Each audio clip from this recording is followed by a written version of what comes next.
तो structure of nerve या neuron, ये हम पढ़ेंगे। तो लास्ट क्लास में दोस्तों जहां तक हमने पढ़ा था वहां से हम आगे बढ़ते हैं।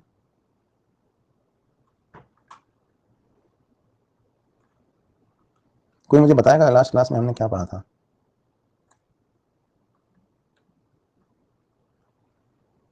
ग्रे मैटर और व्हाइट मैटर पढ़ा था।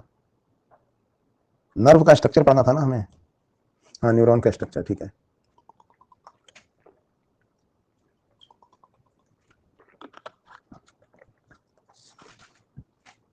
स्ट्रक्चर ऑफ न्यूरॉन पढ़ाया था कि नहीं?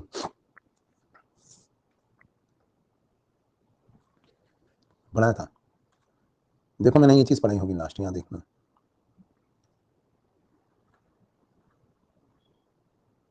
ये दिखाया होगा आपको कि एक्सोलीमा, न्यूरोलीमा, ये सब क्या होता है। Just a second.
चलो भाई वापस आ गए हैं।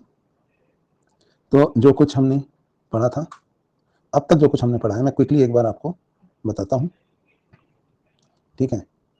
तो एक बार मैं क्विकली आपको सारा सा बता देता हूँ। Just a second.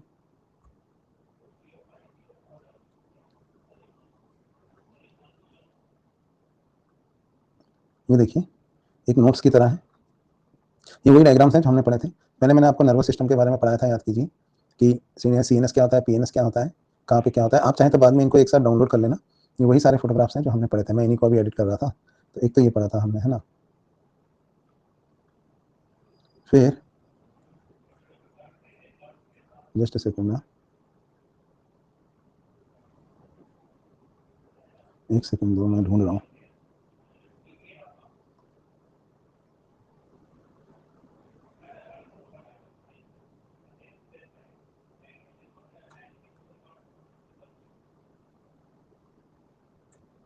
चलो अगला ये देखो, ये सारे डायग्राम्स वही जो मैंने आपको पढ़ाया था। मैंने आपको न्यूरॉन और न्यूरोग्लिया में अंतर बताया था। न्यूरल टिश्यू क्या फर्क होता है और न्यूरोग्लिया क्या करती है। वो काम करती है एज अ इंसुलेटिंग मटेरियल बीच में, ठीक है। फिर इसके बाद अगली चीज हमने ये देखी थी, वो मैं यहाँ दिखा रहा हूँ आपको। ये देखिए कि न्यूरोग्लिया में कितने तरह के सेल्स होते हैं, ये भी आपको याद होगा, ठीक है। और इसके बाद फिर हमने टाइप ऑफ न्यूरॉन्स देखे थे, ये भी आपको याद होगा।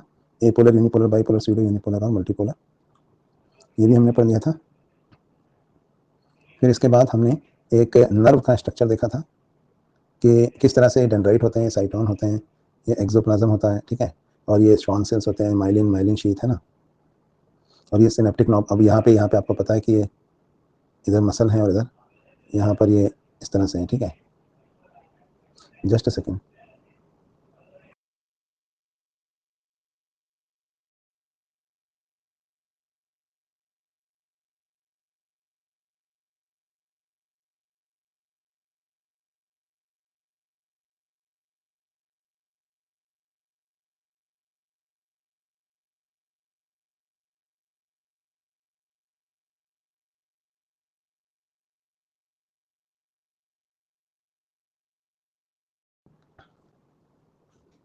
चलो, अभी आ रही है आवाज? आ रही है कि नहीं आ रही है? चलो, तो ये आपको ये स्ट्रक्चर याद है ना कि नर्व जो होती है वो बेसिकली इस हिस्से से बनती थी। ये जो एक्सॉन होती है ना अंदर, सभी नर्व सेल्स के एक्सॉन्स आपस में एक दूसरे के साथ मिलकर एक गट्ठर बनाती है, जिसे नर्व कहा जाता है। ये भी हमने पढ़ लिया था, ठीक है। फिर मैंने आपसे एक चीज कही थी कि ब्रेन और स्पाइनल कॉर्ड का जो ट्रांसफर सेक्शन हम लेते हैं, तो ब्रेन में ना ग्रे मैटर बाहर होता है और व्हाइट मैटर अंदर होता है। सपोज ये ग्रे मैटर है और ये व्हाइट मैटर है, लेकिन स्पाइनल कॉर्ड में उल्टा होता है, व्हाइट मैटर बाहर होता है और ग्रे मैटर अंदर होता है, ठीक है। तो आखिर ऐसा क्यों होता है? ऐसा क्यों होता है, ये जानने के लिए हम देखते हैं कि दरअसल ग्रे मैटर में क्या क्या होता है और व्हाइट मैटर में क्या क्या होता है। तो मैंने आपको बताया था कि जो ग्रे मैटर होता है उसके अंदर, जो ग्रे मैटर होता है उसके अंदर तो क्या क्या होता है, सेल बॉडीज और डेंड्राइट, और व्हाइट मैटर में होती है एक्सॉन, वो भी कैसी, माइलिनेटेड। तो फिर मैंने उसके अंदर आपको एक बात और बताई थी कि बेसिकली होता ये है कि ये देखिए आप यहाँ पे ये ब्रेन और स्पाइनल कॉर्ड में मामला उल्टा है। ये डायग्राम याद है आपको? मैंने बताया था कि बाहर ग्रे मैटर अंदर व्हाइट मैटर, लेकिन यहाँ पे उल्टा है, बाहर व्हाइट मैटर और अंदर ग्रे मैटर, क्योंकि सेल बॉडीज और साइटोन कहाँ से निकलते हैं? ग्रे मैटर से। ये देखो यहाँ से निकल रहे हैं सेल बॉडीज और साइटोन, और फिर ये ना व्हाइट मैटर से होते हुए जहाँ पे माइलिन शीथ होती है वो इस तरह से बाहर निकलती है। तो ये तो हो गई क्रेनियल नर्व्स, और जो यहीं से स्टार्ट हो रही है ये हो गई स्पाइनल नर्व्स। ये अभी हुआ है, मतलब मैं ये बताना चाह रहा हूँ आपको, पहले नहीं बताया था, पहले सिर्फ इतना बताया था। अब मैं ये बता रहा हूँ कि ग्रे मैटर और व्हाइट मैटर उल्टे क्यों होते हैं, है ना। तो मैंने सोचा बनाने की जगह बना बनाया अपलोड कर देता हूँ। तो ग्रे मैटर और व्हाइट मैटर उल्टे क्यों होते हैं, आप इस डायग्राम को ध्यान से देखिए तो आपको समझ में आएगा कि आखिर ग्रे मैटर और व्हाइट मैटर उल्टे क्यों है। और देखो इस डायग्राम में आपको पूरा समझ में आएगा क्यों ऐसा होता है। ये देखो, क्योंकि होता यह है, देखिए आप, ब्रेन और स्पाइनल कॉर्ड का टीएस उल्टा क्यों है, ये देखिए रीजन ये है, क्योंकि साइटॉन्स और डेंड्राइट्स ये तो कहाँ होते हैं, ये इस एरिया में होते हैं, आपको पता है ना, ग्रे मैटर वाले एरिया में। लेकिन सबकी जो एक्सॉन होती है ना वो अंदर होती है, और एक्सॉन में माइलिन शीथ होती है। तो ये अंदर का मटेरियल कैसा होता है? व्हाइट। तो माइलिनेटेड एक्सॉन जो है ये बनाती है आपका व्हाइट मैटर, जबकि साइटॉन्स और डेंड्राइट क्या बनाते हैं? आपका ग्रे मैटर। और बीच में तो ये यहाँ पे तो ये सेरिब्रोस्पाइनल फ्लूइड है ही सही, है ना, जो कैविटी है उसमें भरा हुआ। तो इसलिए ना यहाँ पे क्या होता है, ऊपर देखो ब्रेन और स्पाइनल कॉर्ड में बना रहा हूँ इसको, यहाँ देखो आप, ब्रेन में क्या होता है, यहाँ देखिए आप, ऐसे जा रही है नीचे, मतलब इनसाइड द स्क्रीन, नीचे की तरफ। ये ऊपर से देख रहे हैं हम, तो जैसे कोई साइटोन होता है ना, तो वो ऐसे होता है, देखो ये साइटोन है, ये उसके डेंड्राइट्स हैं, और फिर ये उसकी एक्सॉन है। एक्सॉन नीचे जा रही है कहाँ? व्हाइट मैटर में। तो एक्सॉन पे क्योंकि माइलिन शीथ होती है इसलिए वो वाला एरिया व्हाइट होता है। तो सारे के सारे जो एक्सॉन्स हैं वो ऐसे जा रहे हैं ना अंदर। तो आप देख सकते हैं कि जो ग्रे मैटर वाला पोर्शन है,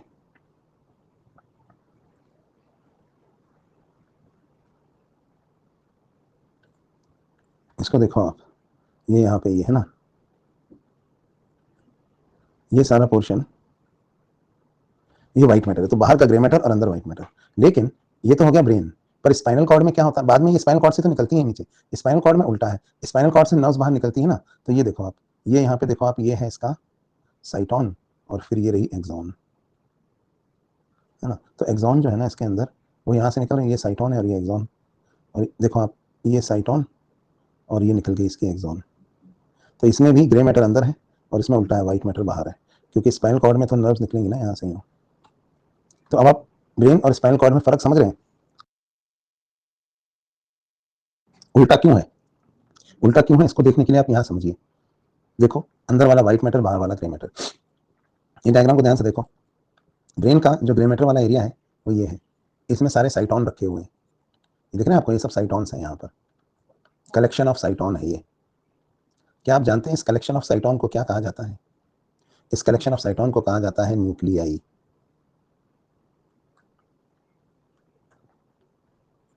यहाँ से नर्व्स अराइज हो रही है ना। फिर ये देखो ये नर्व कैसे जा रही है, इसको देखो आप। इसके बाद इसमें ये यहाँ पे ये माइलिन शीथ है इस एरिया में। तो जिस एरिया में माइलिन शीथ है ना, ये पूरा एरिया जो है ये व्हाइट मैटर है। ठीक है, यहाँ तक समझ में आया आपको। अब यहाँ पे आप देखो इधर भी, ये यहाँ पे माइलिन शीथ है ना, तो ये तो ग्रे मैटर और ये फिर व्हाइट मैटर। तो ये तो क्रेनियल नर्व्स हैं जो नीचे जा रही हैं। स्पाइनल नर्व का हिसाब किताब भी देख लो आप, ये ग्रे मैटर है, फिर यहाँ पे ये माइलिन शीथ है, तो ये वाला हिस्सा जो है ना ये व्हाइट मैटर हो गया। तो आपको यहाँ पे क्रेनियल और स्पाइनल नर्व दोनों दिखाई दे रही है। तो जब तक नर्व सेंट्रल नर्वस सिस्टम के अंदर होती है ना दोस्तों, तो उसको ना हम ट्रैक्ट कहते हैं, ट्रैक्ट, TRACT, ट्रैक्ट। फिर जब वो बाहर निकल आती है तो उसी का नाम बदल के नर्व हो जाता है। अच्छा, साइटोन का कलेक्शन बाहर भी तो हो सकता है। आप कहेंगे बाहर कैसे होगा, मैं दिखाता हूँ।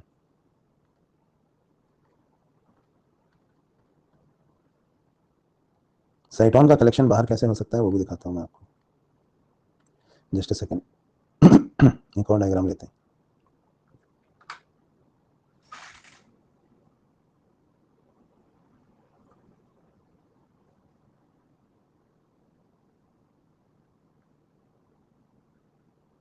ये देखो, इस डायग्राम को ध्यान से देखो।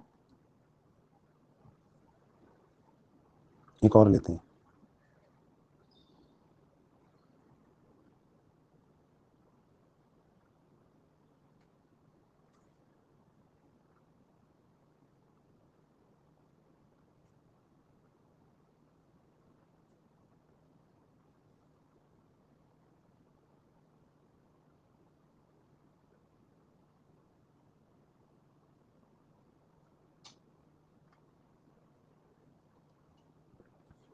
ये देखो, इसको मैं बना के दिखाऊंगा आपको।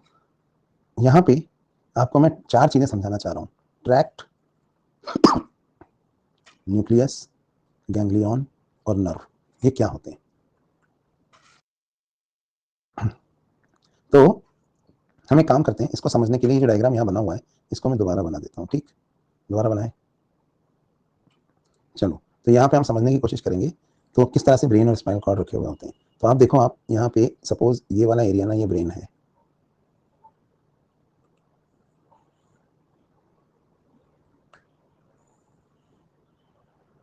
और ब्रेन में बाहर ना ग्रे मैटर होता है और अंदर होता है दोस्तों यहाँ पर ये व्हाइट मैटर। ठीक है, जबकि स्पाइनल कॉर्ड जो होती है ना उसके अंदर बाहर व्हाइट मैटर होता है और अंदर जो है यहाँ पर ग्रे मैटर होता है। ये क्रॉस नहीं हो रहे हैं ग्रे और व्हाइट मैटर अंदर है और अंदर से अंदर जा रहा है, ग्रे मैटर बाहर है और बाहर से ऐसे ही हो जा रहा है अंदर। तो मैंने आपको बताया था कि जैसे है ना साइटोन यहाँ से शुरू हुआ और ये इसके एक्सॉन है, इधर से साइड वाले से अच्छा दिखेगा, तो ये एक साइटोन है और ये उसके एक्सॉन है। एक्सॉन में माइलिन शीथ है और ये यहाँ से ऐसे बाहर जा रही है और बाहर जाके ऐसे खत्म हो गई एक्सॉन, ये देखिए। फिर यहाँ पे एक दूसरा साइटोन है जो उस एक्सॉन को यहाँ पर अपनी डेंड्राइट से पकड़ रहा है और ये फिर इसका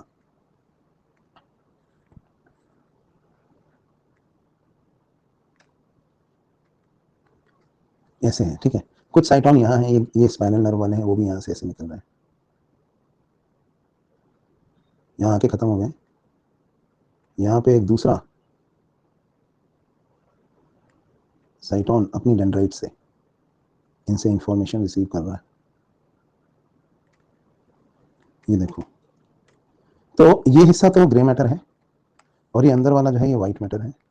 यहाँ पे व्हाइट मैटर बाहर है, माइलिन शीथ है यहाँ पे, और इस एरिया में भी माइलिन शीथ है।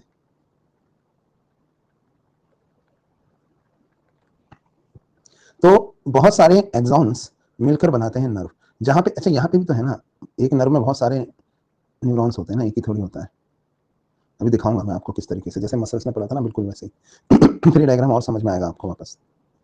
तो ये जो एरिया आपको दिख रहा है ना, collection of cytons inside the CNS, CNS के अंदर ये जो कलेक्शन ऑफ साइटोन दिख रहा है आपको, यानी कि कलेक्शन ऑफ साइटोन, ये क्या कहलाता है, न्यूक्लियाई। लेकिन यहाँ भी तो ये कलेक्शन ऑफ साइटोन दिख रहा है आपको, देखो बहुत सारे साइटोन है यहाँ पर ये। तो ये अगेन एक कलेक्शन ऑफ साइटोन है, लेकिन ये सीएनएस के बाहर है। तो इसको पता है क्या कहा जाता है, इसको कहा जाता है गैंग्लिया। तो साइटोन का जो कलेक्शन होता है, अगर वो न्यूक्लियस के अंदर होता है, सॉरी सीएनएस में होता है, तो उसे न्यूक्लियाई कहते हैं, और अगर वो सीएनएस के बाहर होता है यानी पीएनएस में होता है तो उसको हम गैंग्लिया कहते हैं। इसी तरह से ये जो आपको यहाँ नर्व्स जाती हुई दिख रही है, ये कलेक्शन ऑफ एक्सॉन्स है, कलेक्शन ऑफ एक्सॉन्स कहाँ पर, सीएनएस में, ये कहलाते हैं ट्रैक्ट। और यही कलेक्शन ऑफ एक्सॉन्स जब बाहर आ जाते हैं तो ये कहलाने लगते हैं नर्व। तो यहाँ पे आपको जो बेसिक बात समझनी है वो ये है कि ट्रैक्ट और नर्व में फ़र्क क्या होता है। चीज़ वही है, खाली हम उसका नाम बदल देते हैं। जब वो नर्वस सिस्टम के अंदर है सेंट्रल नर्वस सिस्टम के अंदर, तो उसके नाम अलग होते हैं, और सेंट्रल नर्वस सिस्टम से बाहर आ जाते हैं तो नाम अलग होते हैं। ये देखिए, तो कलेक्शन ऑफ साइटॉन्स जो होता है which is actually A grey matter, है कि नहीं, वो अगर सीएनएस के अंदर है तो वो न्यूक्लियाई कहलाता है, और सीएनएस के बाहर है तो वो गैंग्लिया। लेकिन कलेक्शन ऑफ नर्व फाइबर जो होता है, फिर वो चाहे माइलिनेटेड हो या नॉन माइलिनेटेड, हम उनको माइलिनेटेड मान लेते हैं यहाँ। तो अगर वो नर्व के अंदर है, सीएनएस के अंदर है, तो वो ट्रैक्ट कहलाएगा, और सीएनएस से बाहर आके वो नर्व कहलाएगा। तो आपको न्यूक्लियाई, गैंग्लिया, 4 वर्ड में अंतर समझ में आया, न्यूक्लियाई, गैंग्लिया, ट्रैक्ट और नर्व। न्यूक्लियाई और ट्रैक्ट ये वर्ड कहाँ यूज होते हैं, सीएनएस में। ये देखिए, न्यूक्लियाई और ट्रैक्ट ये सीएनएस में यूज होने वाले वर्ड्स हैं, जबकि नर्व और गैंग्लिया ये पीएनएस में यूज होने वाले वर्ड्स हैं। ध्यान से देखिए यहाँ ये अभी डायग्राम समझ में आ रहा है क्या तुम्हें? इसमें 4 चीजें देखो आप, न्यूक्लियाई, ट्रैक्ट, नर्व और गैंग्लिया। यही डायग्राम मैं यहाँ भी दिखा रहा हूँ आपको, फिर से देखो, अब समझ में आएगा। न्यूक्लियाई और ट्रैक्ट ये तो अंदर होते हैं, जबकि नर्व और गैंग्लिया ये बाहर होते हैं। न्यूक्लियाई और गैंग्लिया एक ही चीज होती है, कलेक्शन ऑफ साइटॉन्स, एक सीएनएस में होता है और एक सीएनएस से बाहर होता है। इसी तरह से ट्रैक्ट और नर्व एक ही चीज होती है, पर ट्रैक्ट जो है सीएनएस के अंदर नर्व्स को कहा जाता है, और जब वो बाहर निकल आती है तो वो नर्व कहलाने लगती है। अब इस डायग्राम को ध्यान से देखिए, इसमें आपको ये वाला डायग्राम जो है इसमें सब समझ में आ रहा है आपको। और यहाँ पे मैं आपको सेंसरी और मोटर दोनों तरह की नर्व्स दिखा रहा हूँ। मैंने इस तरफ एक मोटर नर्व दिखाई है और इस तरफ एक सेंसरी नर्व। बाकी मिक्स्ड नर्व तो आपको पता ही है, उसमें तो दोनों तरह के फाइबर होते हैं, पर सेंसरी और मोटर में डिफरेंशिएट करते हुए मैं दिखा रहा हूँ। देखो मोटर नर्व फाइबर और सेंसरी, सेंसरी है ना, इधर देखो, रिसेप्टरों से आई इन्फॉर्मेशन है ना, इन्होंने रिसीव करी यहाँ पे साइटोन्स ने, फिर ये साइटोन ने यहाँ जाके यहाँ पे एक गैंग्लियन बनाया, फिर ये अंदर वाले साइटोन आई अंदर लेके गए इसको यहाँ तक सीएनएस में। यहाँ पर पता है कौन से वाले न्यूरॉन पाए जाएंगे, एसोसिएशन इंटर न्यूरॉन्स, जो दरअसल एसोसिएशन एरिया वाले न्यूरॉन्स हैं। ये फिर इसको ना फिर आदेश देना होगा, तो इनको, ये मोटर नर्व यहाँ से शुरू होती है तो इनको बता दिया जाएगा ये न्यूक्लियाई है, ये मोटर नर्व है, फिर ये ट्रैक्ट में, ट्रैक्ट बाहर निकलेगा तो यहाँ गैंग्लियन और ये नर्व, ये एरिया भी नर्व होगा यहाँ पर ये proper post ganglionic nerve fibre है और ये प्री गैंग्लियोनिक। तो ऐसा नहीं है, नर्व ये भी है, बाहर निकलती है नर्व हो जाती है ना, तो ये भी नर्व है, अंदर उसी चीज को हम ट्रैक्ट कह रहे हैं। क्या आपको समझ में आया? अभी और समझ में आएगा जब मैं एक नर्व का स्ट्रक्चर पढ़ाऊंगा। तो फिलहाल आपको क्या इन 4 शब्दों के अंतर समझ में आया कि न्यूक्लियाई और ट्रैक्ट क्या होते हैं, न्यूक्लियाई क्या होते हैं और गैंग्लियाई क्या होते हैं? दोनों साइटोन का कलेक्शन है। न्यूक्लियाई और गैंग्लिया साइटोन का कलेक्शन है, जबकि ट्रैक्ट और नर्व दरअसल एक्सॉन्स का कलेक्शन है, यानी नर्व फाइबर्स का। ठीक है, तो ये 4 टर्म मैंने यहाँ पे समझा है। और मैंने आपको एक बात और बताई थी कि माइलिन का सिंथेसिस कौन करता है। माइलिन का सिंथेसिस सीएनएस में ओलिगोडेंड्रोसाइट करते हैं, और सीएनएस के बाहर यानी पीएनएस में कौन करते हैं, श्वान सेल्स। ठीक है, यानी कि यहाँ माइलिन कौन बना रहा है, यहाँ पे जो ट्रैक्ट में अगर माइलिन है तो ओलिगोडेंड्रोसाइट्स बना रहे हैं, और अगर यहाँ पे जो माइलिन है यहाँ नर्व में, ये कौन बना रहा है, तो ये श्वान सेल बना रहे हैं। तो हमने ना पूरा इंट्रोडक्शन समझ लिया है बहुत ढंग से सेंट्रल नर्वस सिस्टम, मतलब पूरे नर्वस सिस्टम का, और ये डायग्राम भी आपको समझ में आ गया है। ये देखो न्यूक्लियाई, ये देखो ट्रैक्ट, इसमें आपको क्लियर कट समझ में आ रहा है। यहाँ देखो ये न्यूक्लियाई है और ये फिर ट्रैक्ट है सीएनएस में, और सीएनएस के बाहर आने के बाद वही चीज़ें यहाँ पर क्या कहलाएंगी, नर्व। और इसमें गैंग्लियन नहीं दिखाया है, पर गैंग्लियन यहाँ भी होते हैं, जैसे यहाँ पे एक और, यहाँ पे मान लीजिए ये एक और, ये इनसे ले रहे हैं ना इन्फॉर्मेशन, तो ये गैंग्लियन हो जाएंगे। यहाँ पर हमने चारों दिखा दिए। चलिए, तो अब हम अच्छे से समझ गए कि किस तरह से ग्रे मैटर, व्हाइट मैटर वगैरह होता है और कैसे ये सारी चीज़ें होती हैं। ठीक, चलिए आगे बढ़ते हैं।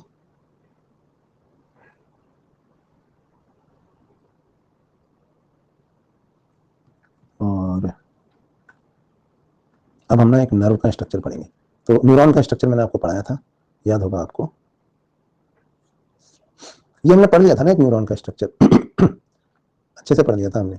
एक्सॉन हिलॉक क्या होती है बताया था ना मैंने, जहां से शुरू होती है इंपल्स। तो एक नर्व सेल का स्ट्रक्चर ये देखिए मैंने आपको अच्छे से पढ़ाया था यहाँ पे, और इसमें मैंने ये वाला डायग्राम पढ़ा दिया था ना, एक्सॉन हिलॉक। और इंपल्स कहाँ ट्रेवल करती है, इंपल्स ट्रेवल करती है वो यहाँ एक्सोलीमा पे।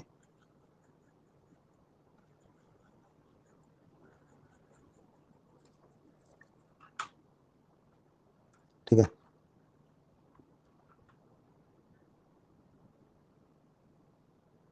तो ये स्ट्रक्चर आपको याद है, बोलो यस या नो। ये वाला पूरा डायग्राम मैं आपको पढ़ा चुका हूँ, और ये सारी बहुत सारी एक्सॉन है ना जैसे, तो ये सब मिलकर देखो यार नर्व बना रही है।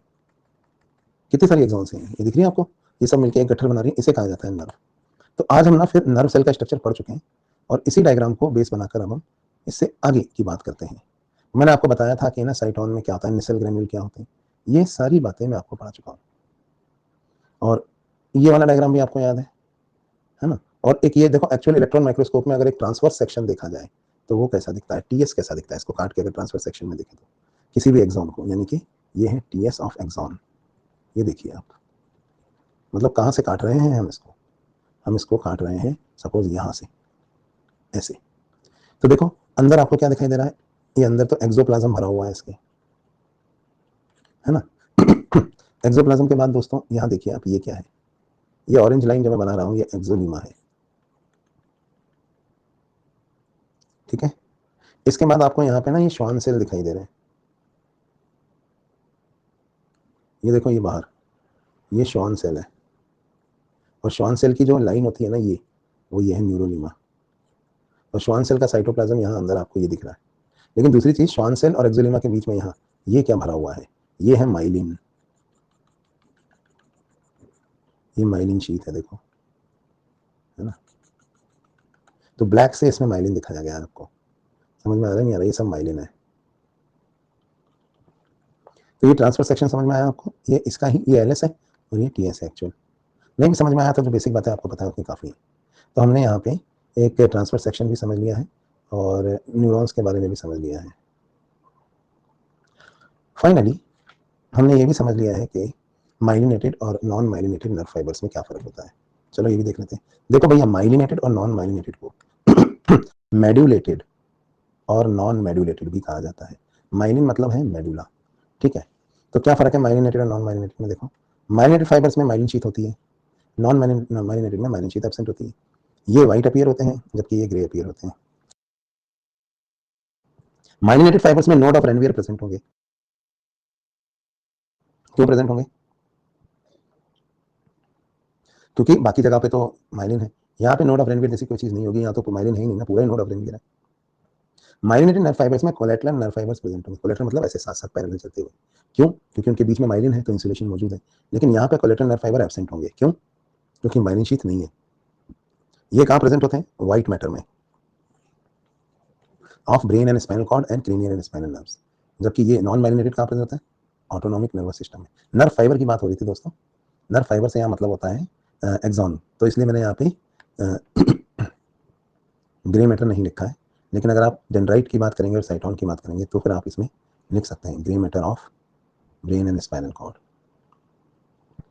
ठीक है, अब माइलिनेटेड नर्व फाइबर्स ना इंपल्स फास्ट ले जाते हैं नॉन माइलिनेटेड से, ऐसा क्यों, इसका जवाब आपको ना इंपल्स कंडक्शन में मिलेगा कि इंपल्स कैसे कंडक्ट होती है। तो ये लास्ट वाला जो पॉइंट है ना, इसको अभी आप छोड़ दो, जब मैं आपको मैकेनिज्म ऑफ इंपल्स कंडक्शन पढ़ाऊंगा तब बताऊंगा ये। अभी इंपल्स कंडक्शन नहीं पढ़ाया ना, जब पढ़ाएंगे तो समझ में आएगा कि माइलिनेटेड नर्व फाइबर में इंपल्स फास्ट क्यों जाती है। खैर अभी के लिए हमने ये सारे पॉइंट आप चाहे तो लिख सकते हैं, चाहे तो यहाँ से स्क्रीनशॉट ले सकते हैं, बाद में लिख सकते हैं, क्योंकि ये मॉड्यूल में नहीं है, पर आपको पता होना चाहिए माइलिनेटेड और नॉन माइलिनेटेड में क्या फ़र्क होता है। तो अमित लिखने में तो टाइम वेस्ट होगा, तुम चाहो तो स्क्रीनशॉट ले लो यहाँ से। चलो भाई, ले लिया स्क्रीनशॉट।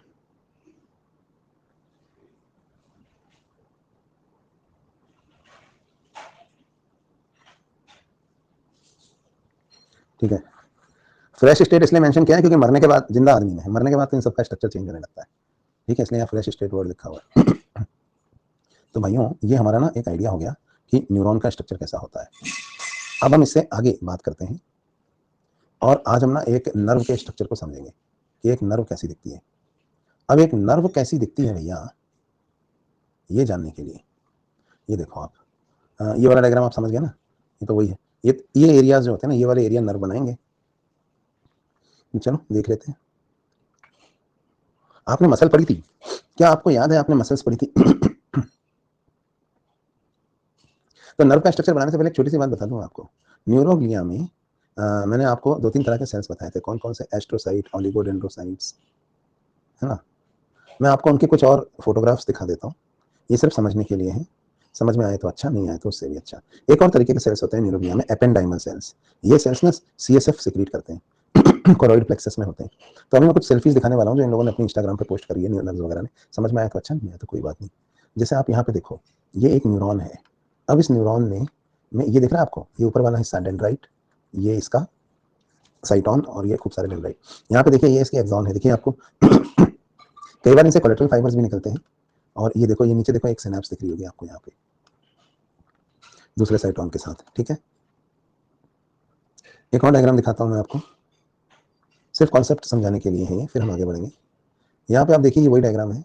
इसमें आप देख सकते हैं कि ये अंदर तो एक्सोप्लाज्म है यहाँ भरा हुआ, फिर ये माइलिन शीट भी दिख रही है आपको, श्वान सेल भी दिख रहे हैं चारों तरफ लिपटे हुए हैं, और रेनवियर के नोड भी आपको यहाँ नजर आ रहे हैं, ये है, ये है, ये है ना। और न्यूरोलिमा भी दिख रही है आपको, न्यूरोलिमा अलग होती है और एक्सोलिमा अंदर अलग होती है।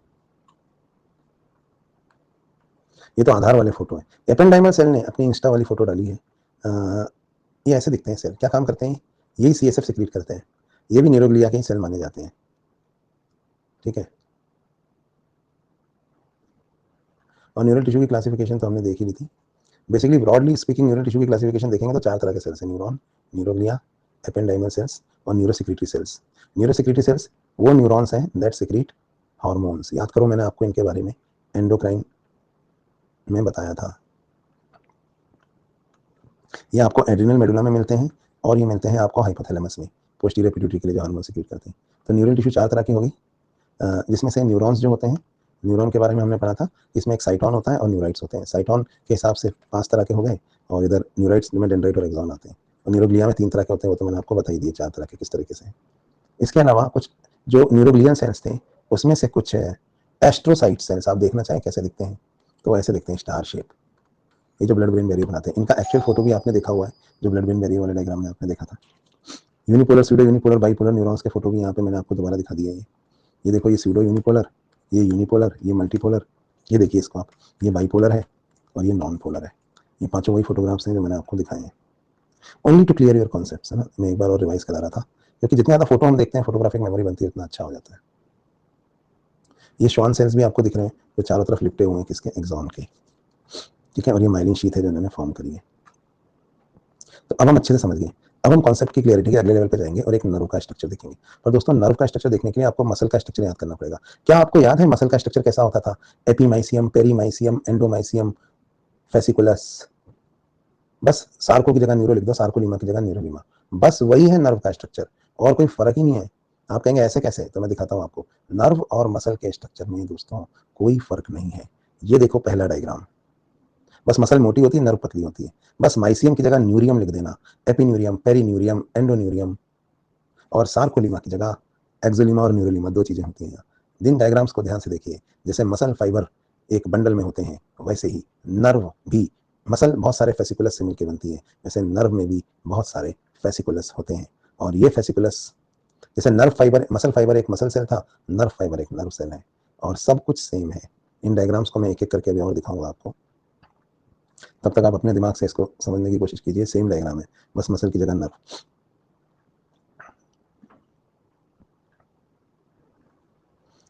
चलो दिखाता हूं मैं आपको, एक तरफ से देखना शुरू करते हैं इसको। याद करो, एक मसल फाइबर में सबसे बाहर क्या होता था? एपीमाइसियम। क्या आपको याद है एक मसल फाइबर में सबसे बाहर एपीमाइसियम होता था?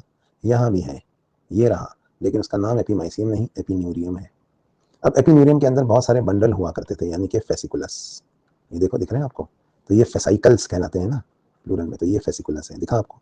ये 1, ये 2, ये 3। अच्छा, फेसिकुलसों के बीच में कौन सी वाली टिश्यू हुआ करती थी?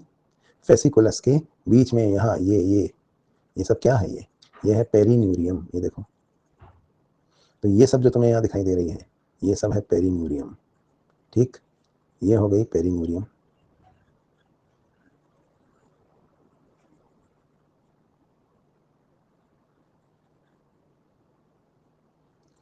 ठीक है, और पेरीन्यूरियम के अंदर याद करो दोस्तों, पेरीन्यूरियम के अंदर एंडोन्यूरियम, ये जो तुम्हें यहाँ दिखाई दे रही है ना, ये एंडोन्यूरियम है। और एंडोन्यूरियम के अंदर छोटे छोटे डॉट जो दिख रहे हैं ना तुम्हें, वो डॉट क्या है? वही तो है एक्सॉन्स। ये देखो एक्सॉन, और ये देखो एंडोन्यूरियम। तो सेम वही डायग्राम है। अब एक्सॉन के ऊपर दोस्तों एक्सोलिमा है, लेकिन एक्सॉन के ऊपर एक और चीज है, श्वान सेल्स की सेल मेम्ब्रेन, जिसे हम न्यूरोलिमा कहते हैं, है ना।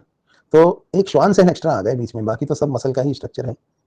देखो सबसे बाहर देखो एपिन्यूरियम, एपिन्यूरियम के अंदर आपको बहुत सारे फेसिकुलस या बंडल दिखेंगे, जिनके बीच बीच में पेरीन्यूरियम, पेरीन्यूरियम के अंदर आप देख सकते हैं एंडोन्यूरियम, एंडोन्यूरियम के अंदर एक्सॉन और एक्सॉन की एक्सोलिमा, हाँ बीच में एक श्वान सेल और है। आओ दूसरे डायग्राम में देखते हैं। ये देखो आप, अब इसमें देखो ये है पहले नंबर वाला यानी कि एपिन्यूरियम, देखा आपको, ये एक नर्व है, तो ये हो गया एपिन्यूरियम। अब एपिन्यूरियम के बीच बीच में ये जो चीज आपको दिखाई दे रही है यहाँ, ये पेरीन्यूरियम है, और ये फेसिकुलस है, फेसाइकल, सेम चीज है। देखो ये फेसिकुलस है, एक बंडल, ये फेसिकुलस है ना। ठीक है, एपिन्यूरियम पेरीन्यूरियम, और जूम करें तो अंदर देखिए, पेरीन्यूरियम के अंदर देखिए दोस्तों, पेरीन्यूरियम को अगर मैं, अच्छा एपिन्यूरियम पेरीन्यूरियम एंडोन्यूरियम ऐसे है ना, तो एक काम करते हैं, एपिन्यूरियम को रेड कलर से ले लेते हैं, तो ये रहा एपिन्यूरियम, पेरीन्यूरियम ऑरेंज से ले लेते हैं, ये देखो ये रहा पेरीन्यूरियम, दिख रहा है आपको ये। तो आपको यहाँ एपिन्यूरियम और पेरीन्यूरियम दिख गए, ये सब एपिन्यूरियम है, ये वाला हिस्सा ये पेरीन्यूरियम है। अब एंडोन्यूरियम देखिए, जूम करते हैं अंदर, इसको हम ब्लू से ले लेते हैं, तो ये अंदर वाला जो है ना, ये एंडोन्यूरियम है, दिखा। एपी और पेरी के बीच में कुछ नहीं, वो पेरी पेरी है। हाँ, यहाँ से ब्लड वेसल्स भी निकलती है, क्योंकि नर्व को भी तो सप्लाई चाहिए, ब्लड सप्लाई। तो एपिन्यूरियम पेरीन्यूरियम एंडोन्यूरियम। इसके बाद आपको याद होगा सार्कोल, एंडोन्यूरियम के बाद सार्कोलिमा आती थी ना दोस्तों, यहाँ सार्कोलिमा की जगह ये आ रही है, कौन? एक्सोलिमा। बट यहाँ पे एक चीज एक्स्ट्रा है, और वो क्या है कि एक्सोलिमा से पहले यहाँ पर न्यूरोलिमा भी है, और न्यूरोलिमा और एक्सोलिमा के बीच में कभी कभी एक और चीज मिलती है, बोलो क्या? Myelin sheath. तो माइलिन शीथ यहाँ पे ये रही, ये भी हो सकता है। तो मसल का ना, नर्व का सीक्वेंस थोड़ा सा चेंज है। चेंज कैसे? ऐसे देखो, एपिन्यूरियम पेरीन्यूरियम एंडोन्यूरियम न्यूरोलिमा, फिर माइलिन शीथ, फिर एक्सोलिमा। ये डायग्राम समझ में आया आपको? नर्व ऐसी होती है, नर्व मतलब एक नर्व में, और भाई साहब आपको पता ना इंपल्स कहाँ ट्रेवल करती है? इंपल्स ट्रेवल करती है इस एक्सॉन पे, देखो कितनी सारी एक्सॉन्स हैं यहाँ, इस एक्सॉन पे ट्रेवल करती है इंपल्स अंदर। ये डायग्राम देखो आप, सबसे बाहर एपिन्यूरियम, देखिए इस डायग्राम को, सबसे बाहर एपिन्यूरियम, बीच बीच में आपको क्या दिखाई दे रहा है? पेरीन्यूरियम, और फिर ये देखिए अंदर, इस डायग्राम को ध्यान से देखिए, ये एक नर्व है, अंदर ट्रेवल कर, ये अंदर ये है एंडोन्यूरियम, और इस पूरे को एक फेसाइकल कहते हैं, ये एक बंडल है ना, ये एक फेसाइकल है। इस फेसाइकल के अंदर आपको एक्सॉन दिखेगी, पर एक्सॉन पे माइलिन शीथ भी है, और एक्सॉन के बाहर आपको श्वान सेल भी दिखाई दे रहे हैं। तो ये डायग्राम समझ में आया? ये देख लो, एपिन्यूरियम, ये फेसाइकल है ना, फिर ये पेरीन्यूरियम, और ये यहाँ पे एंडोन्यूरियम। तो सिंपल है, ये देखो ये अच्छा सा है, इसमें बहुत क्लियरली सब कुछ दिखाई दे रहा है। आओ इसको जूम करके देखते हैं। ये देखो सबसे बाहर, ये क्या है? एपिन्यूरियम। फिर देखो ये क्या है? ये पेरीन्यूरियम, लिखा एपिन्यूरियम पेरीन्यूरियम। अब एंडोन्यूरियम ढूंढेंगे, एंडोन्यूरियम अंदर है, यहाँ देखो इसमें दिखाया है इन्होंने, ये वाला। जब आपके कॉन्सेप्ट्स परफेक्ट अगर बन जाएंगे तो जिंदगी में काम आएंगे, नीट में ही नहीं एमबीबीएस में भी। एपिन्यूरियम पेरीन्यूरियम और एंडोन्यूरियम तीनों समझ में आ गए। अब एंडोन्यूरियम के अंदर आपको पता है क्या है, ये देखो जूम कर रहे हैं आप। अगर हम एक अनमाइलिनेटेड नर्व फाइबर को देखें, अनमाइलिनेटेड, तो अंदर आपको श्वान सेल तो दिखेंगे लेकिन माइलिन शीट नहीं दिखेगी। तो श्वान सेल की जो सेल मेम्ब्रेन है उसका नाम होगा न्यूरिलिमा, है ना। माइलिन शीट नहीं है। और न्यूरोलिमा के अंदर दोस्तों ये क्या है बोलो, ये फिर आ गई एक्सोलिमा। लेकिन अगर आप माइलिन शीट वाले माइलिनेटेड फाइबर देखना चाहें तो इधर देखिए, ये अनमाइलिनेटेड था और ये माइलिनेटेड है। अब माइलिनेटेड में क्या होगा कि न्यूरोलिमा और एक्सोलिमा के बीच में एक चीज और दिख रही है आपको यहाँ, क्या, माइलिन शीट। देखो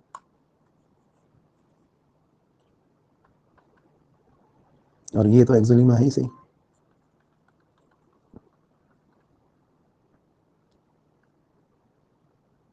श्वान सेल एक ही एक्सॉन को कवर कर रहा है एक बार में। अच्छा, इसमें इस डायग्राम में बहुत सारे एक्सॉन कवर दिखाई दे रहे हैं। इसमें थोड़ा सा गड़बड़ है, आप इस डायग्राम को देखो, एक श्वान सेल एक ही एक्सॉन को कवर कर रहा है, ठीक है। अब अगला डायग्राम देखो, यहाँ ध्यान दो, फिर से वही चीज आ गई, एपिन्यूरियम। ये भी एपिन्यूरियम है, इसको छोड़ दो, ये इसकी जरूरत नहीं है, ये पूरा एपिन्यूरियम ही है, एक ही नाम याद रखो। इसके बाद फेसिकुलस तो आपको दिख ही रही है, ये फेसिकुलस है। फेसिकुलस के अंदर आपको क्या दिखाई देगा, पेरिन्यूरियम, एपिन्यूरियम, ये दूसरा पेरिन्यूरियम, पेरिन्यूरियम के बाद तीसरा ये एंडोन्यूरियम, दिखा। एंडोन्यूरियम के बाद फिर आपको यहाँ पे श्वान सेल दिख रहे हैं और एक्सॉन की एक्सोलिमा भी दिख रही है। और दोस्तों ये क्या है यहाँ पर, ये माइलिन है, और ये ऊपर ये न्यूरिलिमा है। तो 3 के बाद 4 नंबर न्यूरिलिमा, 5 नंबर माइलिन, 6 नंबर एक्सोलिमा। ये डायग्राम समझ में आया। फाइनली ये एक और डायग्राम देख लो, ये भी वही है, एपिन्यूरियम, दूसरा पेरिन्यूरियम, तीसरा देखिए एंडोन्यूरियम। नोड ऑफ रेनवियर भी दिख रहे हैं इसमें आपको, एक फेसाइकल तो दिख ही रहा है आपको, ये पूरा एक फेसाइकल है बंडल। और ये एक्सोलिमा, ये माइलिन शीथ, और ये न्यूरोलिमा। तो 4, 5 और ये 6, आया समझ में। तो बहुत सारे डायग्राम हो गए, ये देखो 1, ये 2, ये 3, ये 4, नहीं 4 यहाँ पे होगा, ये न्यूरोलिमा, 5 माइलिन शीथ और 6 एक्सोलिमा।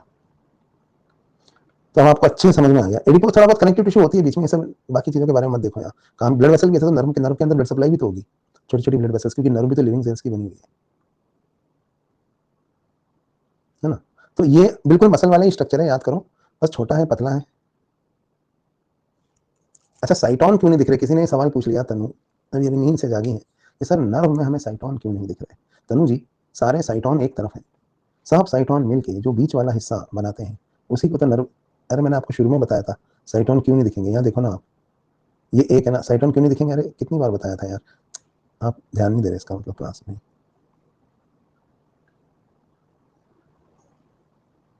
फिर से दिखा देता हूँ मैं आपको साइटोन क्यों नहीं दिख रहे।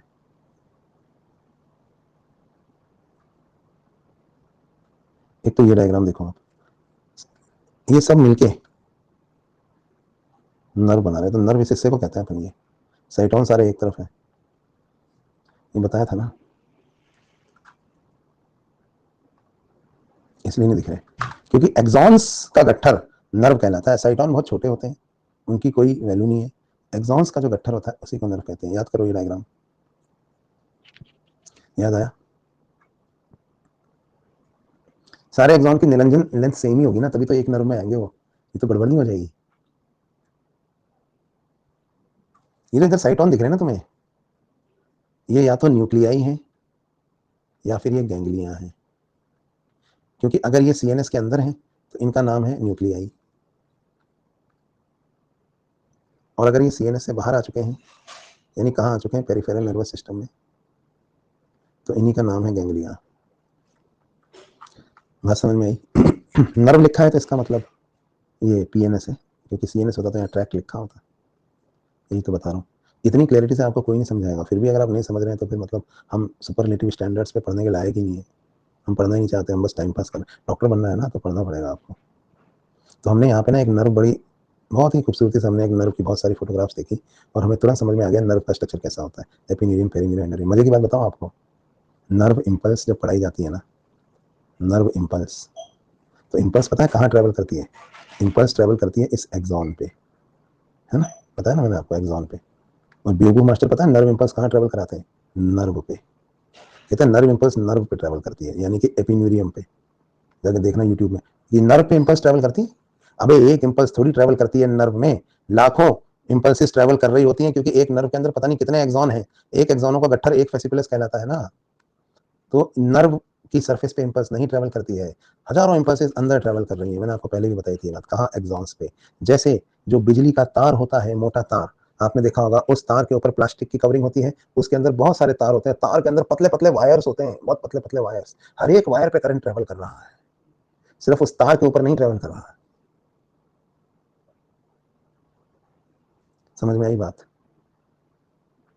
तो यही हम पढ़ेंगे आगे, इम्पल्स कैसे ट्रेवल करती है।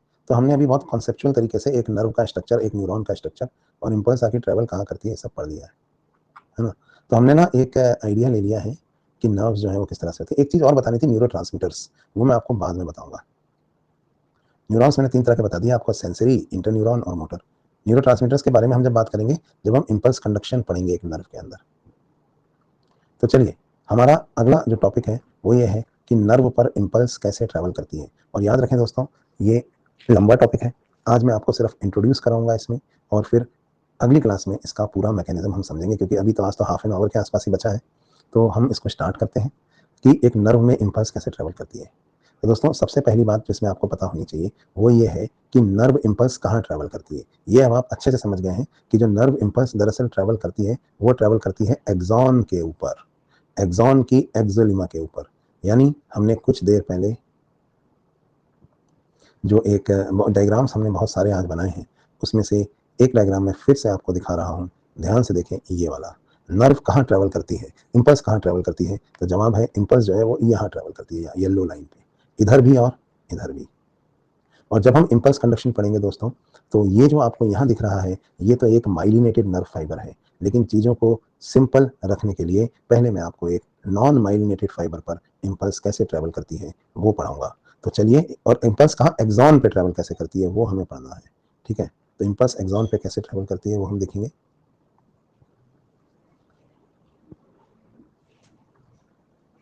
तो मैं यहाँ पर आपको एक बना के दिखाता हूँ, एक एक्सॉन, ठीक है। अब सपोज ये इधर इसका साइट ऑन है, और ये इधर इसकी एक्सॉन है, देखना।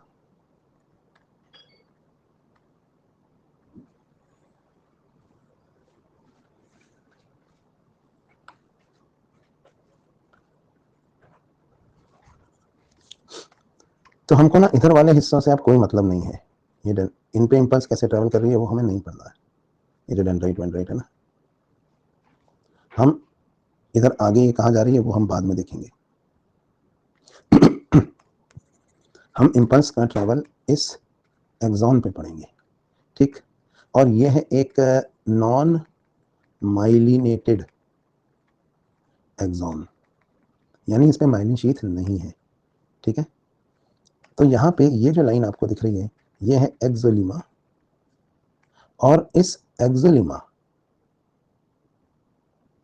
एक्सोलिमा के अंदर यहाँ जो कुछ भी भरा हुआ है, ये कहलाता है दोस्तों एक्सोप्लाज्म। इसमें कोई दिक्कत नहीं है ना। अब अगली बात, जो एक्सोप्लाज्म है ना, इसमें बाकी चीजों के अलावा प्रोटीन भी पाए जाते हैं। ये देखिए, ये एक्सोप्लाज्म में मिलने वाले प्रोटीन है। एक्सोप्लाज्म को हम इंट्रा सेलुलर, ये सेल के अंदर का फ्लूइड है ना, इसलिए हम इसको इंट्रा सेलुलर फ्लूइड भी कहते हैं। जबकि एक्सोप्लाज्म के बाहर जो फ्लूइड है वो कहलाएगा एक्स्ट्रा सेल्यूलर फ्लूइड, जिसको कि हम ECF कहते हैं। और जो अंदर है उसको क्या कहते हैं? ICF। तो दो तरह के यहाँ पर फ्लूइड है, इंट्रा सेलुलर फ्लूइड और एक्स्ट्रा सेलुलर फ्लूइड, ठीक है। यहाँ तक बात समझ में आई? Just give me a second, just give me a second.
Right, सब दिख रहा है आपको?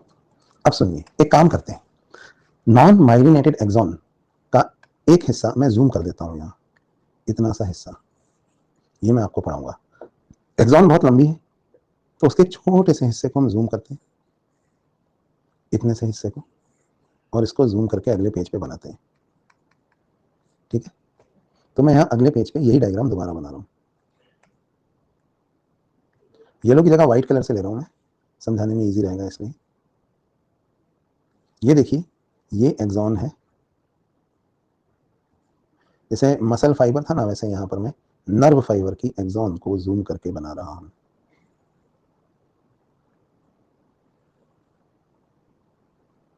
ठीक है, ये एक्सॉन है। ये जो व्हाइट लाइन आपको दिख रही है दोस्तों, ये है एक्सोलीमा। ठीक, इंट्रासेलुलर फ्लूइड को मैं लिखूंगा आईसीएफ शॉर्ट फॉर्म में, और एक्स्ट्रा सेलुलर फ्लूइड को मैं लिखूंगा ईसीएफ, क्योंकि ये सेल के बाहर है। इंट्रासेलुलर फ्लूइड में प्रोटीन्स भी पाए जाते हैं जो कि एक्स्ट्रा सेलुलर फ्लूइड में नहीं होते, और प्रोटीन्स जो है ना दोस्तों, वो नेगेटिवली चार्ज्ड होते हैं। तो ये भी एक रीजन है कि इंट्रासेलुलर फ्लूइड में इलेक्ट्रोनेगेटिविटी ज्यादा है as compare to extra cellular fluid. Intracellular fluid जो है वो मोर इलेक्ट्रोनेगेटिव है एक्स्ट्रा सेलुलर फ्लूइड के कंपैरिजन में। मोर इलेक्ट्रोनेगेटिव क्यों है? क्योंकि इसमें प्रोटीन्स पाए जाते हैं जो एक्स्ट्रा सेलुलर फ्लूइड में नहीं है। तो एक तो हो गया प्रोटीन। अब दो तरह के आयंस की बात करते हैं, एक होते हैं सोडियम आयंस और एक होते हैं पोटेशियम आयंस।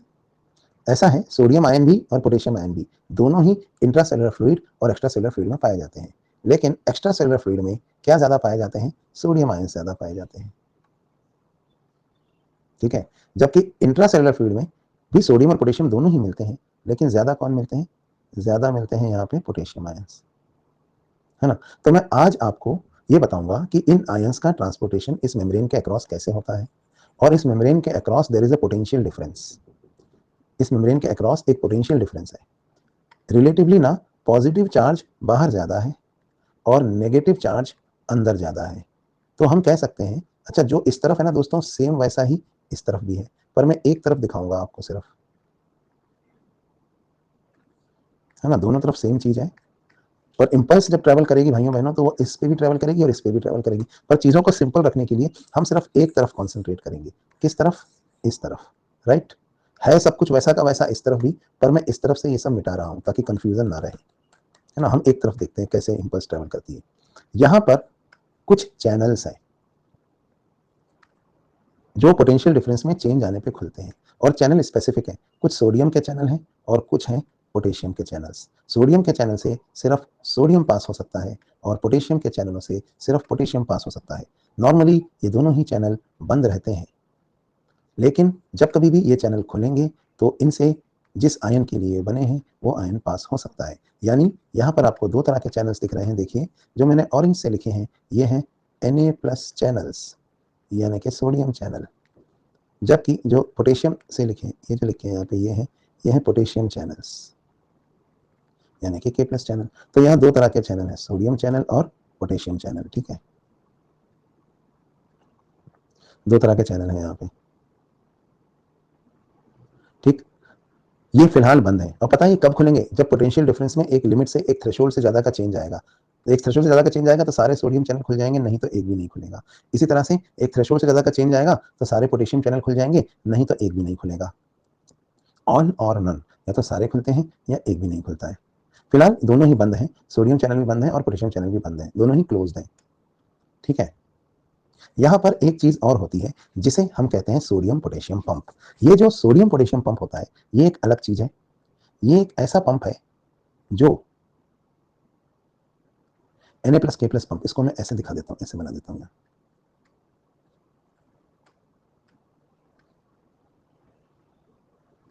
ये एक पंप है, सोडियम पोटेशियम पंप। ये पंप कंटिन्यूस वर्क करता रहता है और इंट्रासेलुलर फ्लूइड से 3 सोडियम आयन बाहर निकालता रहता है, और बदले में एक्स्ट्रा सेलुलर फ्लूइड से 2 पोटेशियम आयन अंदर डालता रहता है। तो इस पंप का काम देखिए, इसको Na+K+ पंप कहते हैं, सोडियम पोटेशियम पंप।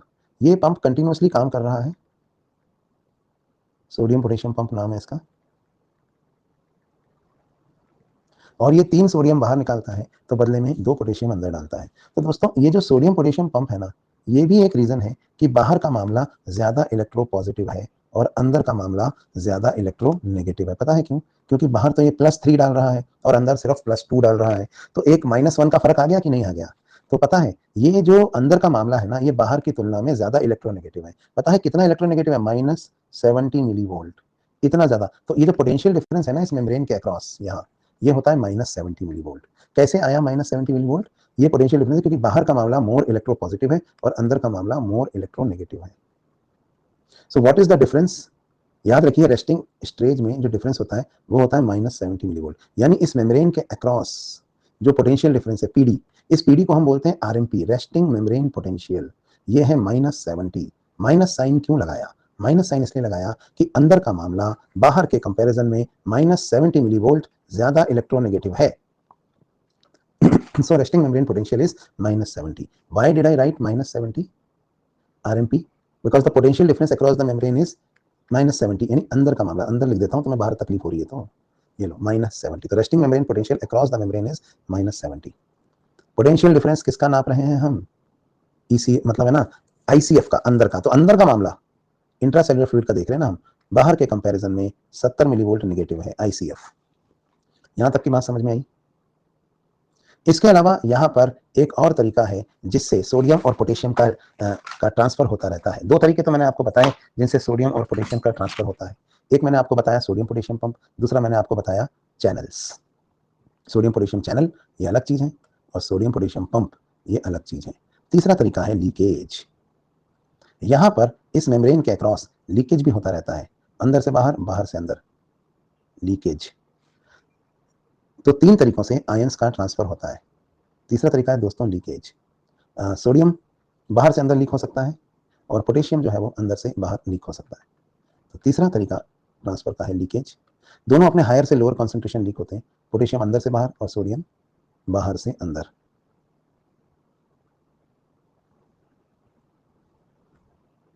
ठीक है, तो ये तो हो गया 3 तरीके इसके। चलिए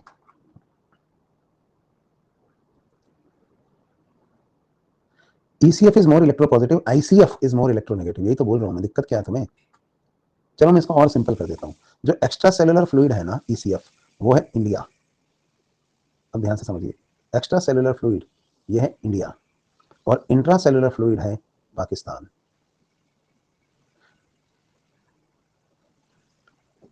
अच्छा ये गलत लिख दिया है, चलो इसको सही कर देते हैं। अब सही है। चलो अब इंडिया पाकिस्तान करते हैं। ध्यान से मेरी बात सुने। क्लास में अगर कोई इंटरनेशनल स्टूडेंट बैठा है पाकिस्तान का तो वो बुरा ना माने, क्योंकि हम पाकिस्तान के बजाने वाले हैं। हम इसे रोस्ट करेंगे, है ना। तो देखो इंडिया में रहते हैं इंडियंस और पाकिस्तान में कौन रहता है? पाकिस्तानी।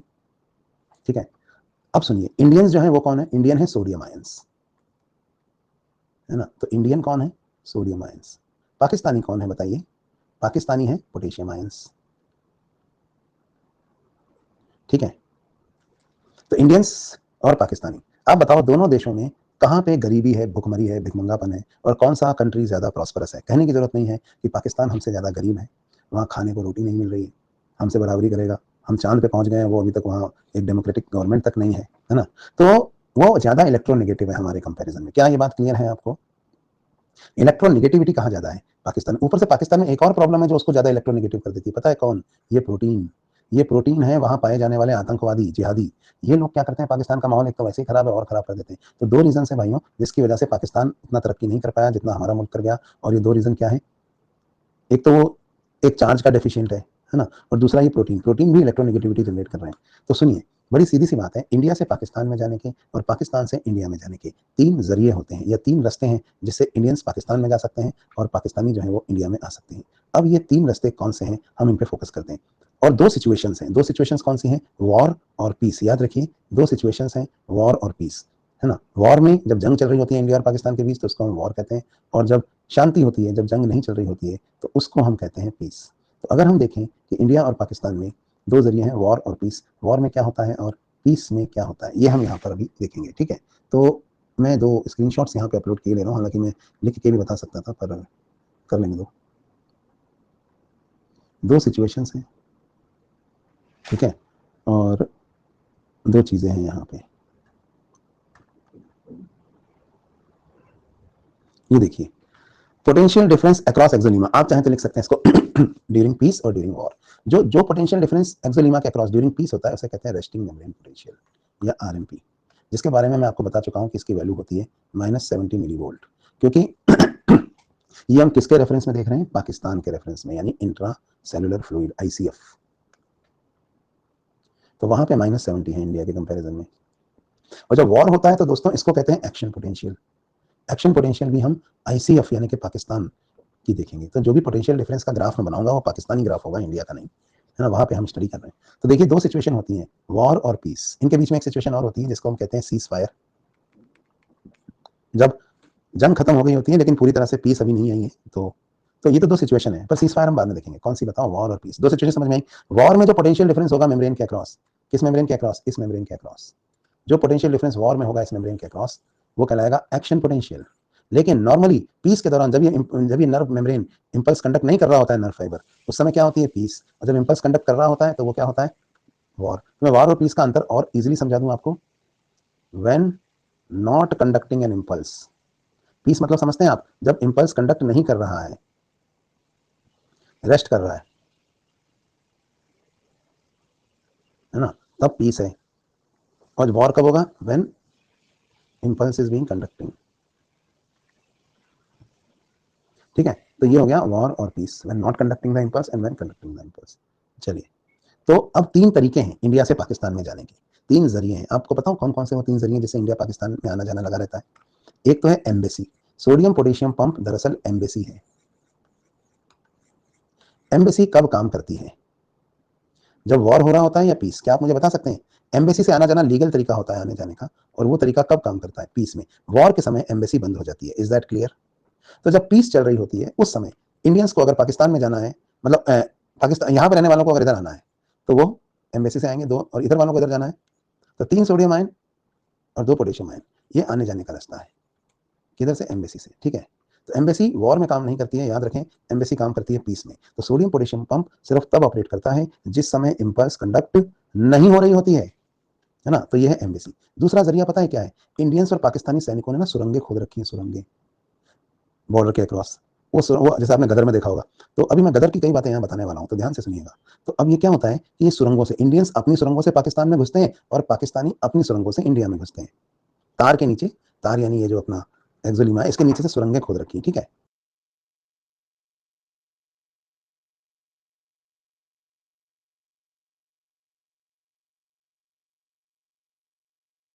जो इंडियंस हैं वो अपनी सुरंगों से पाकिस्तान में घुसते हैं और पाकिस्तानी अपनी सुरंगों से इंडिया में घुसते हैं। ये सुरंग क्या है बताइए? ये टनल्स क्या है? ये है वोल्टेज गेटेड चैनल। अच्छा, ये सुरंग एक पोटेंशियल डिफरेंस में एक लिमिट से ज्यादा का चेंज आने पर सारी खुलती है, नहीं तो एक भी नहीं खुलती।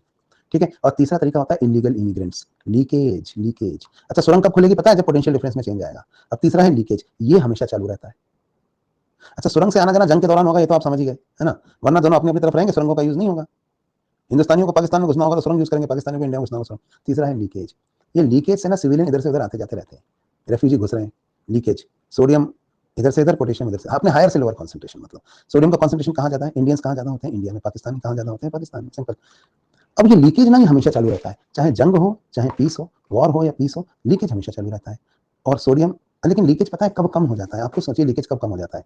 जंग में थोड़ा कम हो जाता है, क्योंकि जंग के टाइम अलर्टनेस बढ़ जाती है ना, तो इलीगल इमिग्रेंट्स या रेफ्यूजी इधर से इधर आना जाना जो कर रहे हैं ना, ये कम कर पाते हैं। कब? जंग के समय। लेकिन पीस के समय लीकेज ज्यादा होता है। अच्छा, जब पीस होती है और उस समय जब लीकेज ज्यादा हो रहा होता है, ये बात समझ में आई आपको? तो मेरे को बताओ, जब सब कुछ शांत चल रहा है तो इंडियंस पाकिस्तान में ज्यादा लीक होना चाहेंगे या पाकिस्तानी इंडिया में ज्यादा लीक होना चाहेंगे? हम क्यों जाना चाहेंगे पाकिस्तान में? हमें वहां क्या है? हमें क्या, हम तो अपने मुल्क में खुश हैं। लेकिन आज अगर पाकिस्तानियों को मौका मिले तो आधा पाकिस्तान उठ के इंडिया में आ जाएगा, है कि नहीं? जो देशभक्त थे, जो इंडिया को लाइक करते थे, वो सब इंडिया में ही रहे बंटवारे के समय। जो लोग बदमाश थे वो लोग उधर चले गए पाकिस्तान। लेकिन आज भी उनकी हालत ऐसी है कि उनको अगर मौका मिले तो वापस इंडिया आना चाहेंगे। यही हकीकत है। आपने गदर में सुना है? सुना। इंडिया में इंडियंस रह रहे हैं, हम सब अपने मुल्क से बहुत प्यार करते हैं। लेकिन जो उधर चले गए, 2 नेशन थ्योरी में मानने वाले, जो पाकिस्तान चले गए, आज उनकी हालत यह है कि आज अगर उनको मौका मिले तो वो सब इंडिया में घुस के यहीं वापस आना चाहेंगे, क्योंकि जहां वो गए थे वो जगह बर्बाद हो गई, है ना। तो यही बात है ना, जो मोहब्बत से रहेंगे आपस में, हम लोग साथ में सब मिल के रहते हैं तो हम लोग प्रोग्रेस कर गए। और वो तो है, वो पहले ही आपस में उनकी नफरत थी तो वो निकल लिए, उनको लगा उधर जाके पता नहीं क्या भला हो जाएगा, जाओ, है ना। तो आज उनकी स्थिति ये है कि वो ज्यादा घुसते हैं इंडिया में, हम नहीं जाते वहाँ, वहां से लोग इंडिया में घुसना चाहते हैं। इसी तरीके से जब पीस चल रही होती है और रेस्टिंग मेम्ब्रेन पोटेंशियल होती है तो हालांकि लीकेज होता है ईसीएफ से आईसीएफ में सोडियम का और आईसीएफ से ईसीएफ में पोटेशियम का, लेकिन रेस्टिंग स्टेज में ये जो मेम्ब्रेन है इससे ज्यादा लीकेज किसका होता है बोलो? पोटेशियम का होता है। कहां से कहां? पाकिस्तान से इंडिया में। पोटेशियम कौन है? पाकिस्तानी। पाकिस्तानी इंडिया में ज्यादा लीक होते हैं, इंडियन पाकिस्तान में बहुत कम लीक होते हैं। तो याद रखिए, जब वॉर और पीस, दो सिचुएशन है, जब पीस चल रही होती है तब there is more leakage of, more permeability for potassium ions. Membrane has more permeability for potassium ions, क्योंकि जब लीकेज चल रहा होता है तो पोटेशियम आयन जो है वो ज्यादा लीक होते हैं। और कहां से कहां होते हैं बताने की जरूरत ही नहीं है, कहां से कहां होते हैं? पाकिस्तान से इंडिया में, यानी आईसीएफ से ईसीएफ में। लेकिन दोस्तों जब वॉर होता है, जब जंग छिड़ती है तो हम घुसते हैं पाकिस्तान में और उनको कूट के आते हैं, तो उस समय परमिबिलिटी चेंज हो जाती है, क्योंकि उस समय फिर जब तक पीस चल रहा है तो पाकिस्तान इंडिया में घुसना चाहते हैं, लेकिन जब वॉर हुआ तो हमें गुस्सा आई और अब इंडियंस घुसेंगे धनाधन धनाधन धनाधन। कहां घुसेंगे? पाकिस्तान में, यानी कि ईसीएफ से आईसीएफ में, उल्टा। समझ में आ रही है बात?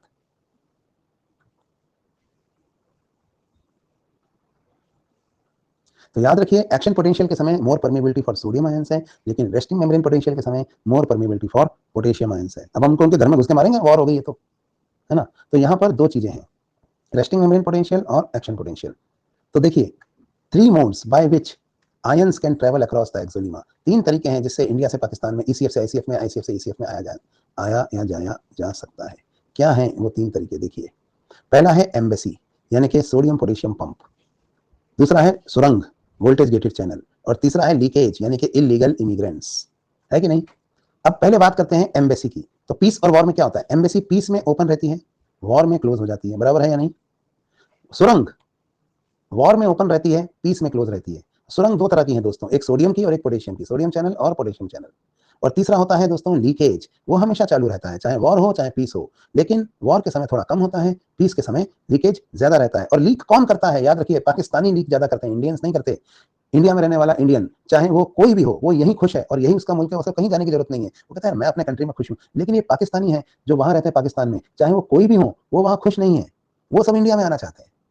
मतलब इसका आपके रिलीजन कास्ट से कोई लेना देना नहीं है।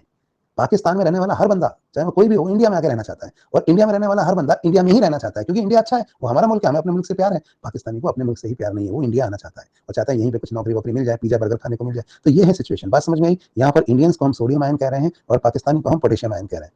बात समझ में आई? तो याद रखिए, जब पीस होती है तो कौन लीक ज्यादा करता है या कौन इंडिया में घुसने की कोशिश करता रहता है सारे टाइम? लीकेज का यूज हमेशा कौन ज्यादा करते हैं?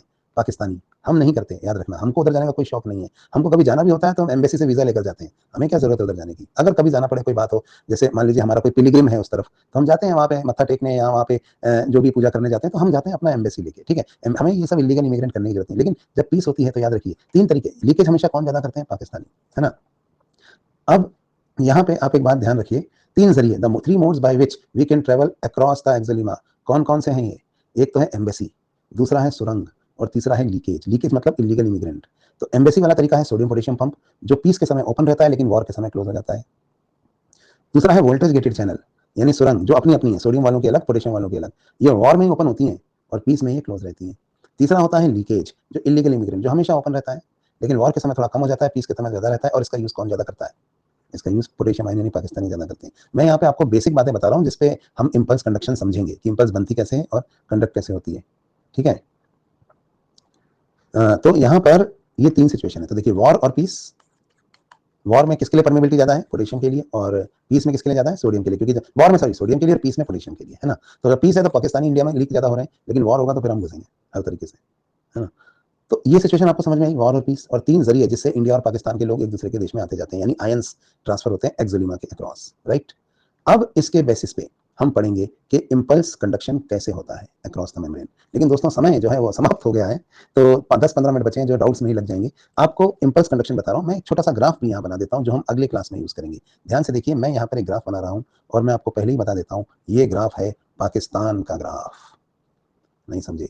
तो ये ग्राफ जो मैं यहाँ बना रहा हूँ, मैं ऐसे बना देता हूँ, ये पाकिस्तान के पोटेंशियल डिफरेंस का ग्राफ है। रुको, मैं यहाँ बना रहा हूँ।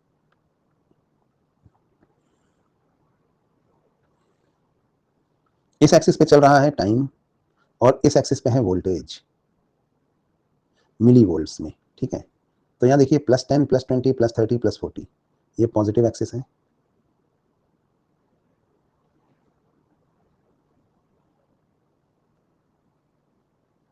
ये माइनस है।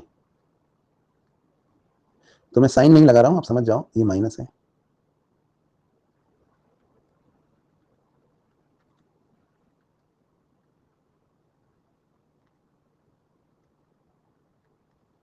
ठीक है, तो ये माइनस साइन है नीचे वाला।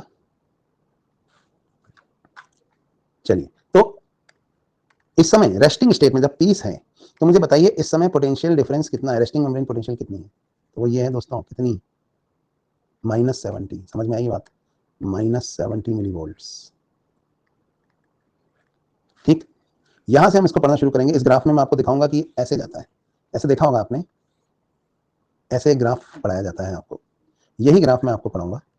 लेकिन आज नहीं, आज तो इसका एक कॉन्सेप्ट हम बना रहे हैं सिर्फ कि इस ग्राफ में हम क्या देखेंगे। इसमें हम चेंजेस देखेंगे, यानी पाकिस्तान में कैसे पोटेंशियल डिफरेंस चेंज आते हैं, या जो रेस्टिंग मेम्ब्रेन पोटेंशियल है वो कैसे चेंज होती है ड्यूरिंग इंपल्स कंडक्शन। वो जो रेस्टिंग मेम्ब्रेन पोटेंशियल है उसमें जो चेंज आता है वो चेंज कैसे आता है। ठीक है, इस तरह का एक ग्राफ है, आपने देखा होगा, ये ग्राफ हम पढ़ेंगे। ठीक है, यहाँ पे, लेकिन बिल्कुल जब हम माहौल सेट हो चुका है पढ़ाई करने के लिए तभी समय समाप्त हो गया। तो मैं इसको जल्दी जल्दी पढ़ा दूं तो मजा नहीं आएगा यार, है ना। तो आपको ये 3 चीजें समझ में। अब पता है इंपल्स कैसे कंडक्ट होगी, मैं आपको बताता हूँ शुरुआत कैसे होगी। दोस्तों शुरुआत होगी जब यहाँ पे पाकिस्तान छेड़ करेगा, यानी यहाँ क्या दी जाएगी, बोलो, स्टिमुलस। और वो स्टिमुलस देने के बाद ही चेंजेस आना शुरू होंगे। इंपल्स कब कंडक्ट होती है, जब स्टिमुलस दी जाती है। स्टिमुलस देने से पहले कोई चेंज नहीं आएगा, और वो स्टिमुलस भी ना एक पर्टिकुलर स्ट्रेंथ की होनी चाहिए। अगर वो उससे कम स्ट्रेंथ की स्टिमुलस है ना तो कुछ भी नहीं होगा, उस स्ट्रेंथ को हम कहते हैं थ्रेशोल्ड। तो अगर उस थ्रेशोल्ड से कम की स्टिमुलस दी तो वो कहलाएगी सब थ्रेशोल्ड स्टिमुलस, और उसमें कोई इंपल्स नहीं बनेगी। लेकिन अगर आपने उस थ्रेशोल्ड से ज्यादा की स्टिमुलस दी तो फिर इंपल्स कंडक्ट होगी। ठीक है, थ्रेशोल्ड या सुपरा थ्रेशोल्ड स्टिमुलस। तो जब स्टिमुलस देते हैं तो ये चेंज होता है। इससे पहले तो सब कुछ पीस में चल रहा है, सब कुछ ठीक है। तो जब कुछ ठीक है सब कुछ, तब क्या है, तब की सिचुएशन क्या है, आप देख सकते हैं यहाँ पे। तो मैं इसके ना यहीं से मैं आपको अगले क्लास में बताऊंगा। मैंने आपको यहाँ पर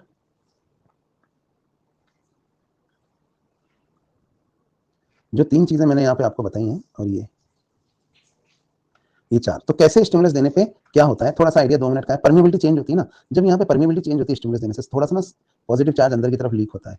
तो उससे इस मेम्ब्रेन के अक्रॉस जो पोटेंशियल डिफरेंस है ना, इस एरिया में, पूरी मेम्ब्रेन के अक्रॉस नहीं, इस लोकल एरिया में जहां पर की स्टिमुलस दी है, इस एरिया में, यहाँ पर ना परमिबिलिटी चेंज होती है। और जैसे ही यहाँ परमिबिलिटी चेंज होती है ना, और इस लोकल एरिया में पोटेंशियल डिफरेंस चेंज होता है, और वो एक लिमिट से ज्यादा होता है। अब मान लो वो लिमिट है 30 मिली वोल्ट, तो यहाँ पर भी -70 मिली वोल्ट था ना पोटेंशियल डिफरेंस। तो जैसे ही लिमिट से ज्यादा की स्टिमुलस दी तो यहाँ पे परमिबिलिटी चेंज हुई, और 70 से मान लीजिए वो 30 गिर गया, कुछ चेंज आया यहाँ। तो वो चेंज आते ही ना सारे के सारे सोडियम चैनल एक साथ खुल जाते हैं, और वॉर हो गई, अब इंडिया ठोकेगा। तो फिर ना तेजी से पहले ना सोडियम अंदर जाता है, यानी इंडियन सारे चैनल खुल जाते हैं ये वाले। इनसे हम पढ़ाई शुरू करें, या टाइम ऊपर हो गया है ना। तो पोटेंशियल डिफरेंस कैसे चेंज होगा मैं बताऊंगा आपको, अगली क्लास में बताता हूँ। आज रोक देते हैं इसको, क्योंकि मैं पढ़ाने लग जाऊंगा तो फिर आधा घंटा लग जाएगा इसमें। चलो, यहाँ तक की बात आपको समझ में आ गई ना, यहीं से हम अगली क्लास में कंटिन्यू करेंगे। इस बीच अभी जो मैं 5-7 मिनट रुकूंगा, अगर आपको कोई डाउट है तो इसमें आपको डाउट पूछ सकते हैं, फिर अगली क्लास में हम इसको यहीं से आगे बढ़ाएंगे।